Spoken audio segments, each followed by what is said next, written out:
అయితే fish curry వండడం start చేశాను. ఇందులో అయితే కొంచెం కారం, కొంచెం పసుపు, ధనియాల పొడి, అల్లం వెల్లుల్లి పేస్టు, కొత్తిమీర, కొంచెం పెరుగు, సాల్ట్ అయితే వేయలేదు. ఇవైతే కలిపి మ్యారినేషన్ అయితే చేశాను. 1/2 అవర్ పక్క పెట్టుకున్నాను. మీకు వీలైతే గంట పెట్టుకున్నా పర్లేదు, బాగుంటుంది. ఇప్పుడైతే వండడం స్టార్ట్ చేస్తున్నా. ప్యాన్ పెట్టి ఆయిల్ అయితే వేసానండి. ప్రాన్స్ కర్రీ కోసం అయితే పేస్ట్ వేసానండి. దానికి దీనికి కూడా యూజ్ చేసుకోవచ్చు. ఆనియను, టమాటా, అల్లం వెల్లుల్లి పేస్టు, మిర్చి వేసి అయితే పేస్ట్ వేసిన. ఇది కూడా కొంచెం వేస్తున్నా, గ్రేవీ చిక్కగా వస్తుంది కాబట్టి.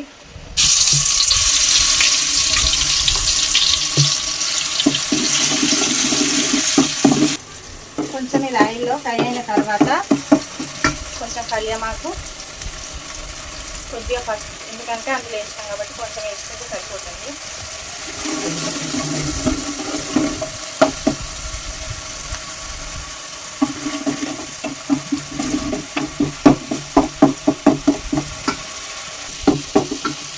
ముందుగా మ్యారినేషన్ చేసుకున్న పీసెస్ అయితే ఇందులో వేసేద్దాం.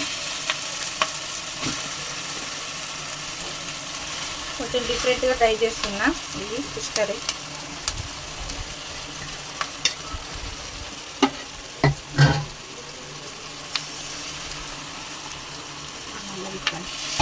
ఆయిల్లో కలిసేలాగా కలుపుకోవాలి, ఎక్కువ కలుపుకోవద్దండి, పీసెస్ ఖరాబ్ అవుతాయి.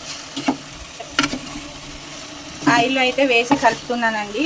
ఇవి ఫిష్ కాబట్టి ఎక్కువ కలుపుకోవద్దు, ఊడిపోతాయి పీసెస్ అయితే. ఒక 10 నిమిషాలు ఇట్లా ఆయిల్లో అయితే ఫ్రై కానివ్వాలి. కొంచెం ఫ్రై అయిన తర్వాత చింతపండు పులుసు అయితే పోసుకోవాలండి. మీరు ఎంత పులుపు వాడతారో దానికి బట్టి వేసుకోవచ్చు. కొంచెం కారం వేస్తున్నా, ఎందుకంటే అప్పుడు వేసినా కాబట్టి కొద్దిగా వేస్తున్నా.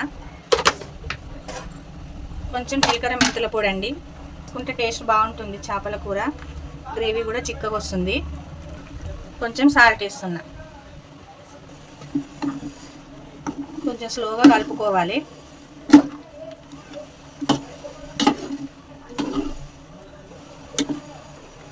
ఇవన్నీ వేసుకున్న తర్వాత ఒక 20 నిమిషాలు అయితే ఉడకనివ్వాలి. కొంచెం గ్రేవీ కూడా చిక్కగా అవుతుంది, టేస్ట్ కూడా చాలా బాగుంటుంది. సింపుల్గా అవుతుందండి ఫిష్ కర్రీ.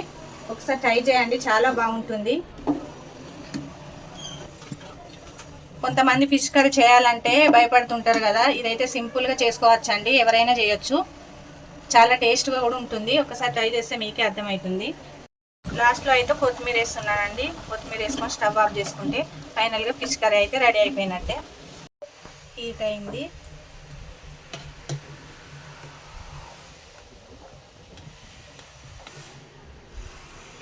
ఇదైతే అది ప్రాన్స్ కర్రీ కోసం అయితే పేస్ట్ చేశానండి. దానికి దీనికి కూడా యూజ్ చేసుకోవచ్చు.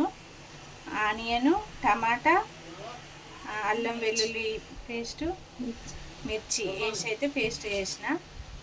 ఇది కూడా కొంచెం వేస్తున్నా, గ్రేవీ చిక్కగా వస్తుంది కాబట్టి.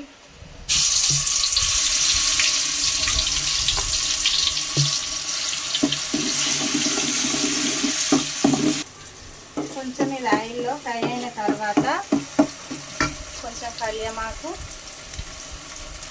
కొద్దిగా పసుపు, ఎందుకంటే అందులో వేస్తాం కాబట్టి కొంచెం వేసుకుంటే సరిపోతుంది.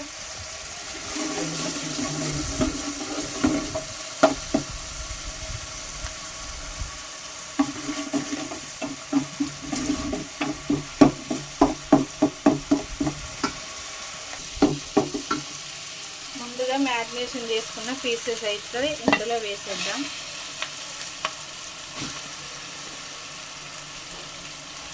కొంచెం డిఫరెంట్గా ట్రై చేస్తున్నా ఇది ఫిష్ కర్రీ.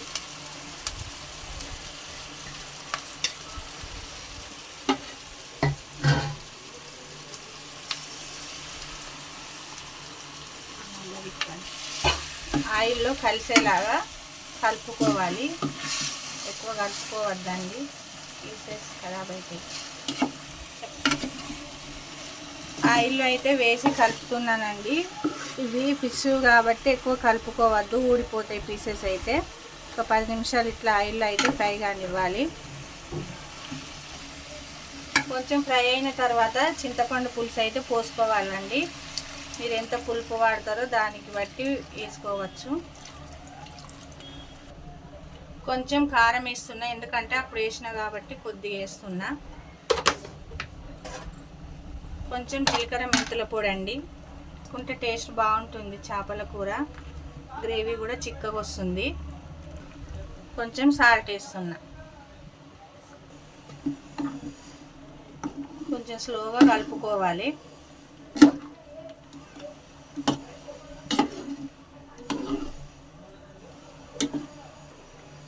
ఇవన్నీ వేసుకున్న తర్వాత ఒక 20 నిమిషాలు అయితే ఉడకనివ్వాలి. కొంచెం గ్రేవీ కూడా చిక్కగా అవుతుంది, టేస్ట్ కూడా చాలా బాగుంటుంది. సింపుల్గా అవుతుందండి ఫిష్ కర్రీ. ఒకసారి ట్రై చేయండి, చాలా బాగుంటుంది. కొంతమంది ఫిష్ కర్రీ చేయాలంటే భయపడుతుంటారు కదా, ఇదైతే సింపుల్గా చేసుకోవచ్చండి, ఎవరైనా చేయొచ్చు. చాలా టేస్ట్గా కూడా ఉంటుంది. ఒకసారి ట్రై చేస్తే మీకే అర్థమవుతుంది. మా ఛానల్ అయితే సబ్స్క్రైబ్ చేసుకోండి, అలాగే అందరు ఫాలో కాండి. మంచి మంచి వీడియోస్ అయితే షేర్ చేస్తూ ఉంటాము.